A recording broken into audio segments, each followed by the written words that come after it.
You live in a nation built on credit. The cards in your wallet promise freedom, rewards, and access. They shine with metallic colors. They hum with prestige. Every commercial tells you that credit is power, that the line between survival and success is drawn by how much you can borrow. So you tap, you swipe, you sign, and you tell yourself it's normal. Everyone does it. Everyone owes. Debt becomes as American as ambition itself. But behind that shiny plastic lies a quieter story, one written not on statements, but on sleepless nights. You've seen it. Friends with good jobs still drowning in balances, families who can't remember the last month they were debt-free. You've watched people work overtime just to afford yesterday's choices. The system rewards consumption and punishes patience. It sells the idea that happiness can't wait, that tomorrow will fix what today breaks. Everywhere you look, speed wins.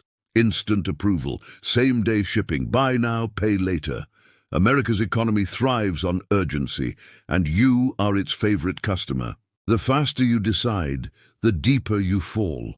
And yet, the culture calls this progress, a world where credit scores define trust and minimum payments are celebrated as responsibility. You don't have to fail to feel trapped, you just have to keep paying forever. Somewhere inside, though, you sense the contradiction. You work harder than ever, but peace feels further away. You earn more, but everything costs a little extra when interest tags along. The promise of freedom turns into a contract of anxiety. You start to notice how every purchase whispers a subtle question. Who owns whom? It's not just individuals. Entire cities pulse with this rhythm of debt. Corporations borrow to survive, governments print to postpone, citizens borrow to belong. The illusion is collective, a whole nation moving at full speed with its foot on borrowed gas.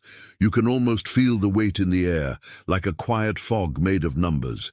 And yet, few stop to question it. We call it the system, as if it were gravity, inevitable, invisible, unchangeable. Credit isn't evil, it's just powerful.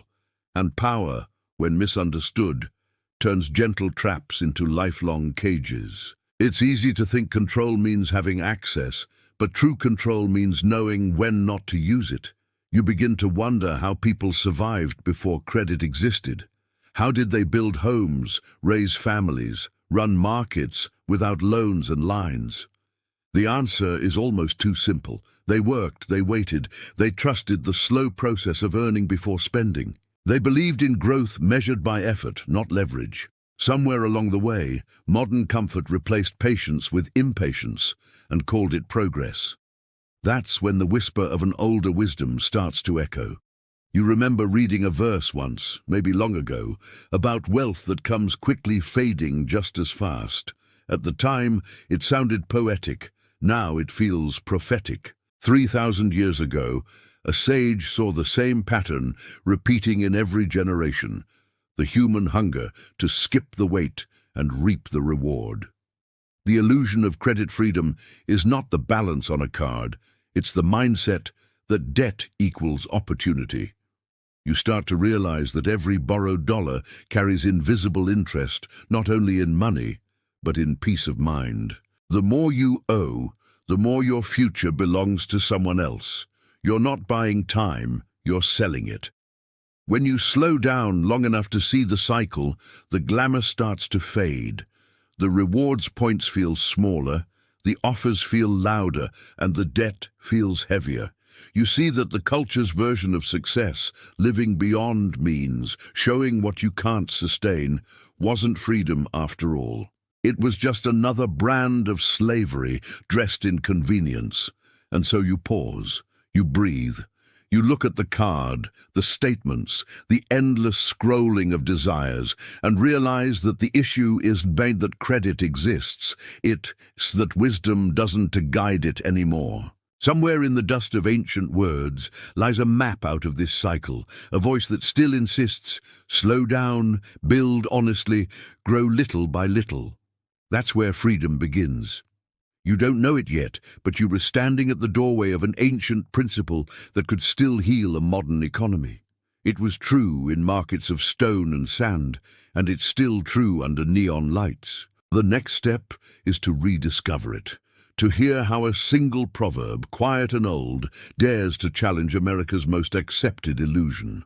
You find the verse written with disarming simplicity: "Wealth gained hastily will dwindle, but whoever gathers little by little will increase it." The words are quiet, almost unimpressive at first glance, yet they carry the weight of every financial collapse in history. The line does not condemn wealth, it condemns speed. It speaks to a truth older than currency itself. Anything grown too quickly rarely survives its own momentum. You read it again and realize that hastily doesn't just mean fast, it means without roots. It's the same energy that drives people to chase jackpots, viral fame, or the next market high. It's the illusion that shortcuts are proof of genius. America rewards quick winners, but forgets the slow builders. The proverb warns that gain without grounding becomes sand in a storm, impressive for a moment, gone the next. You think about the modern symbols of quick gain: credit cards, instant loans, speculative stocks. Each one promises acceleration. Each one whispers the same phrase: why wait? The verse answers with a question of its own: what grows when patience dies? The ancients believed time was a partner in prosperity, not an obstacle. By rushing, you divorce time from growth and call it innovation. Little by little. Three simple words that feel almost offensive in a culture addicted to scale, yet they describe the only process that builds both wealth and character. Every small act of saving, every delayed purchase, every deliberate investment is a protest against the tyranny of urgency. Patience becomes the new revolution. You start to see that Proverbs 13:11 isn't financial advice, it's a philosophy of life.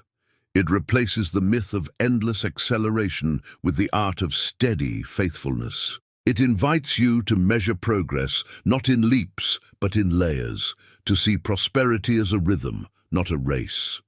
In that rhythm, rest and work coexist, and money becomes a servant instead of a master. The wisdom also cuts deeper than economics. Gathering little by little trains gratitude. It forces awareness of each step, each improvement. When you win slowly, you notice what's worth keeping. Quick gain blinds, gradual gain teaches. The slow path shapes not only wallets but souls, grounding desire before it outruns contentment. Think of the builders who raised cathedrals, knowing they would never see them finished. They laid stones with a faith in future hands. That is the spirit of the verse, patient creation that outlives impulse. Our skyscrapers may rise faster, but how many will still stand when the next crash comes? Slow wealth is not glamorous, but it endures. The forgotten wisdom also understands cycles. Easy money floods economies, then dries up and leaves salt behind. Hard-earned money circulates like rain. It sustains. When people value process, not luck, stability replaces chaos. A society built on haste becomes brittle. One built on steady labor becomes resilient. The ancients didn't need data to know this. They watched fields and seasons and learned patience from the soil. You realize that credit itself isn't evil. It's simply a test of timing. Used with discipline, it's a tool. Used with hunger, it's poison. The verse whispers restraint. Borrow when it builds, not when it distracts. Grow slow enough to stay honest. Every delay becomes an act of faith that tomorrow can still be shaped by today's wisdom. In that light, the verse feels revolutionary again. It dares to slow a nation obsessed with acceleration. It tells investors to breathe, consumers to think, policymakers to remember that sustainability is wealth in disguise. It asks each person quietly, what if the solution isn't more credit, but more character? You begin to sense how this one line, preserved for millennia, could repair the cracks in modern finance, not by rewriting laws, but by rewriting habits. If citizens practiced what these few words teach, markets would stabilize from the inside out. Honesty would become profitable again. Debt would shrink not through bailouts but through wisdom. And perhaps that is why this wisdom was forgotten. It demands patience in a world allergic to waiting. Yet, as history keeps proving, the slow builder always outlasts the fast gambler. The forgotten wisdom still waits in plain sight, ready to teach anyone brave enough to listen. You begin by accepting a truth that feels both ancient and new. Freedom is built in small increments. No rescue package or clever app can replace the daily discipline of choosing less today, so that tomorrow has room to breathe. The way out of the credit spiral isn't glamorous. It's quiet, repetitive, almost invisible. It starts with one simple act: facing the numbers instead of fearing them. You open the statements you've been ignoring, and the panic you expect doesn't arrive. Instead, there's relief in clarity. Seeing the debt written out, every interest line and overdue charge, is the first step toward reclaiming control. Problems exposed to light shrink, problems hidden in darkness multiply. Awareness, not avoidance, is the seed of change. Next comes the practice of slowing down desire. Each purchase gets filtered through a new question. Will this serve me longer than the bill will haunt me?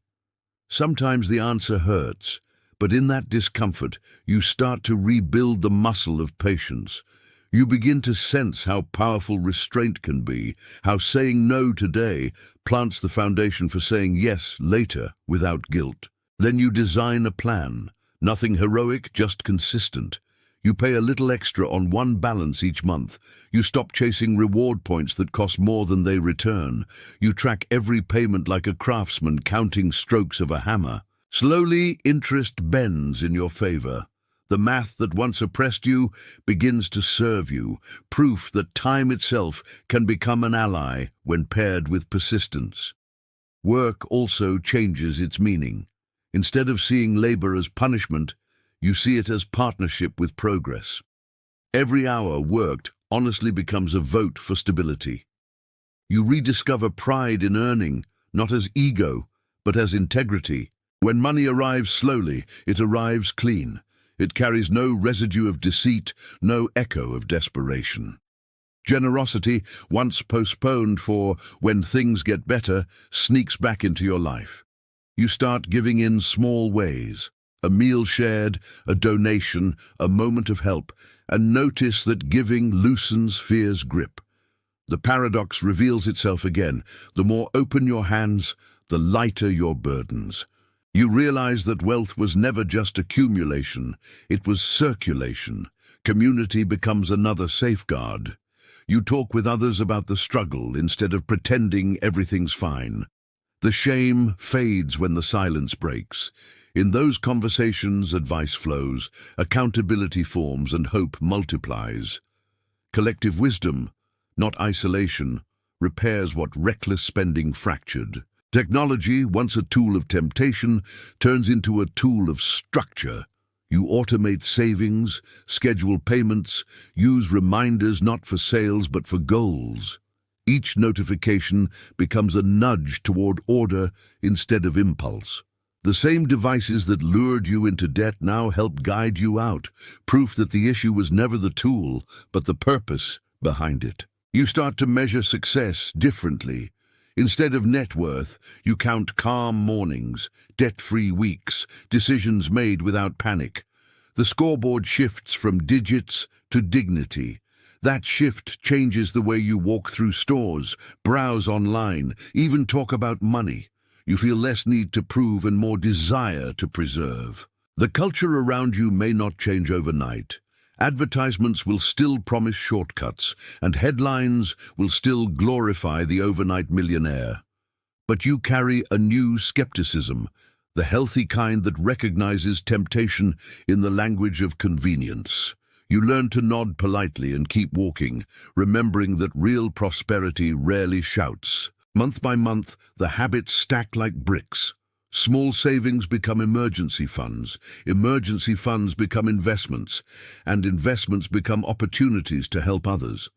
The progress feels slow, until one day you realize slow was the point.